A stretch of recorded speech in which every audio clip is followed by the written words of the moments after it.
Era 16 de maio de 1979, na cidade de Baependi, no sul do estado de Minas Gerais, e lá estava Arlindo Gabriel dos Santos. Neste dia, por volta das 8 horas da manhã, Arlindo e mais 2 amigos saíram para caçar no alto da serra. Armou-se de uma espingarda calibre 28, um revólver calibre 32, uma máquina fotográfica Tuca e um boral de pano com alimentos. Lá pelas 4 horas da tarde, os 3 amigos se encontraram em um bosque próximo à casa de Arlindo e então se dividiram para cobrir melhor o terreno. E seguiu Arlindo passando por uma grota quando viu um objeto despencar do céu. O curioso Arlindo foi investigar e, após andar alguns metros, se deparou com uma visão surreal. À frente daquele simples homem estava um objeto cilíndrico, de quase 2 metros de diâmetro, meio amarelado, apoiado sobre uma base. Imediatamente pegou sua máquina fotográfica e tirou 2 fotos. Na foto o objeto ficou visível, mas apareceu uma mancha branca. Insistente, Arlindo tentou bater mais uma foto e misteriosamente o objeto desapareceu à sua frente. Uma mistura de indignação e medo tomou conta de Arlindo.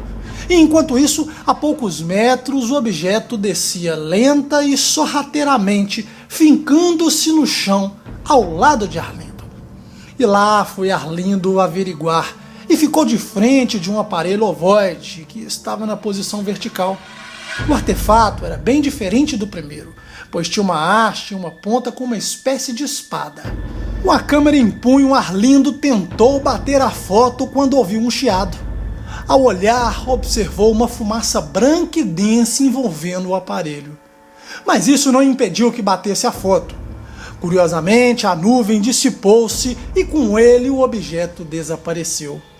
Foi então que Arlindo decidiu procurar seus companheiros e mal caminhou por alguns metros e levou um baita susto. Um artefato pousava com grande força no chão. Com a forma de um barril de 1 metro de altura, listrado em vermelho e branco, foi descoberto pelas 3 fotos batidas pelo caçador. E Arlindo saiu disparado em busca do grupo e, após correr por alguns metros, ouviu um barulho parecido como um de motor de carro afogado. Ao olhar na direção do som, lá estava ele. Sem a menor cerimônia, o simples homem presenciava a descida lenta e gradual de um OVNI gigantesco. Com formato oval de 12 metros de diâmetro, acinzentado, esse objeto era diferente de todos os outros. Em sua lateral havia uma estrutura semelhante à de uma nadadeira e 2 quadrados que pareciam janelas.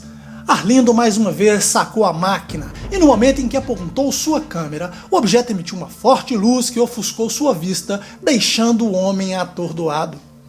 Aterrorizado, saiu disparada, deixando para trás seu boné e um emboral de pano. Mas o caçador pôde dar apenas alguns passos porque seus movimentos foram paralisados, permanecendo assim por quase 1 minuto. Aos poucos foi recobrando a visão e sentiu que havia alguém lhe observando. E ele estava certo. Eram 2 homens baixos, com cerca de 1 metro de altura, que o seguraram firmemente pelos braços. Aos gritos, Arlindo clamava por Deus, dizendo que não queria morrer, mas imediatamente se calou. E o motivo do silêncio daquele simples homem era porque os seres lhe disseram que em Deus todos eram irmãos, que não traziam mal algum e só queriam algumas informações. Mais tranquilo, Arlindo foi levado próximo ao objeto e viu no alto da escadinha um 3º tripulante. Com a voz grossa, lhe perguntou se havia visto uma zurca. Arlindo não sabia do que se tratava e imediatamente o tripulante explicou que zurca era um aparelho de comunicação pelo qual realizava as transmissões do outro lado da costa, ou seja, do seu mundo, até o planeta Terra. Os seres explicaram que uma das linhas de transmissão se queimou, desregulando o motor, e assim eles teriam descido na Terra. Perguntou ainda ao caçador se possuía estudo, e diante de sua negativa, estendeu a mão ajudando-o a entrar no aparelho. Arlindo subiu por 4 degraus e se viu dentro de uma sala circular. Lá havia uma abertura no piso, por onde seguiu com outros 2 tripulantes. Chegando, notou que no teto havia uma enorme cúpula com uma lâmpada muito forte. Nas paredes, lâmpadas pequenas acendiam e se apagavam sem parar. Havia também ao lado das lâmpadas um grande indicador, semelhante a um medidor de voltagem. E Arlindo, perto de entrar noutra sala, observava um aparelho cheio de teclas, 2 cadeiras ocupadas por 2 tripulantes com uniforme e capacete. Ao entrar, estes seres se levantaram, conversaram entre si em uma linguagem desconhecida para Arlindo.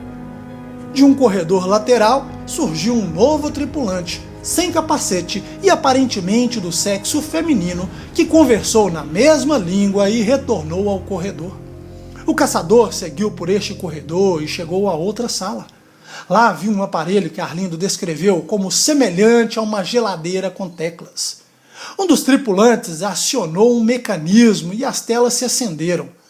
A tripulante pegou uma espécie de varinha e, na língua de Arlindo, explicou que as telas mostravam a Terra, o Sol e a Lua.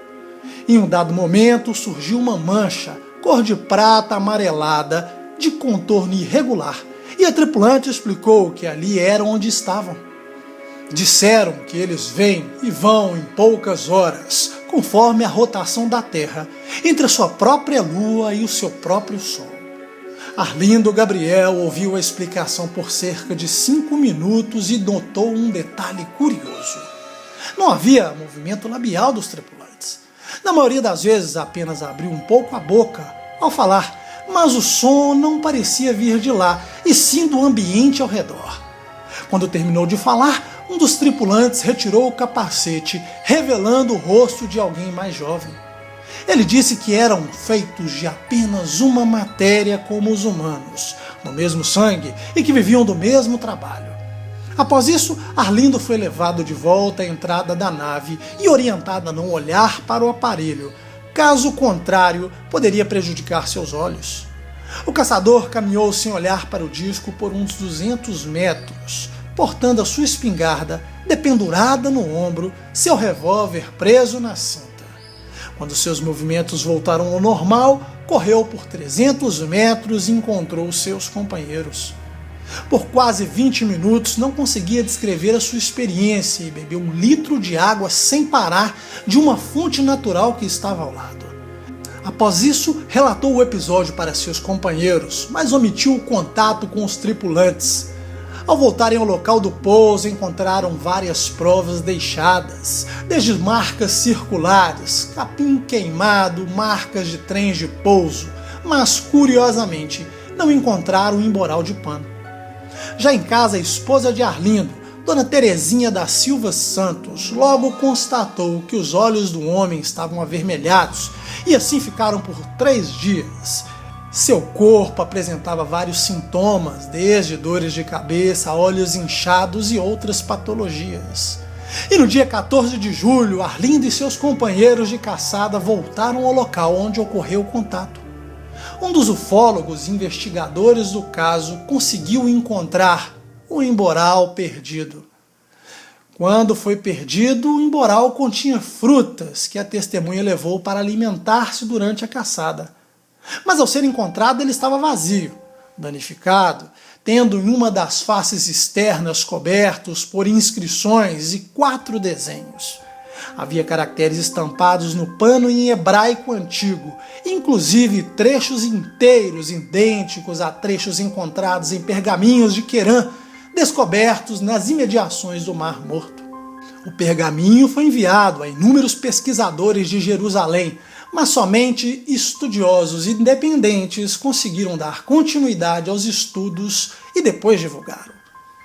Interessante, o texto apresenta elementos do sânscrito, da escrita egípcia, hieráquia, demótica, da escrita fenícia, aramaica e hebraica e vários símbolos cabalísticos que foram traduzidos para o português, e assim ficaria desta maneira: umedeça aquele que oprime a erva nova, faça-a nascer para que esteja concluída e domine a matéria.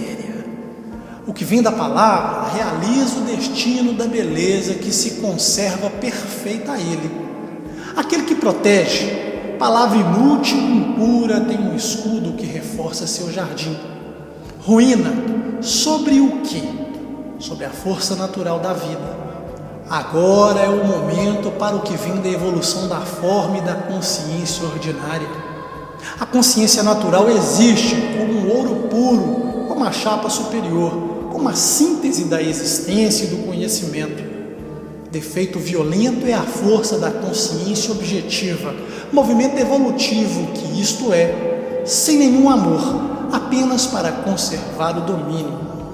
Cada rebento possui um sublime de poder, a árvore de ouro puro, dissolução do mal. Seja uma insignificante semente. Like se gostou, compartilhe este vídeo para fortalecer a nossa amizade e, claro, deixe a sua opinião nos comentários. Esse é o canal Casos Ufológicos.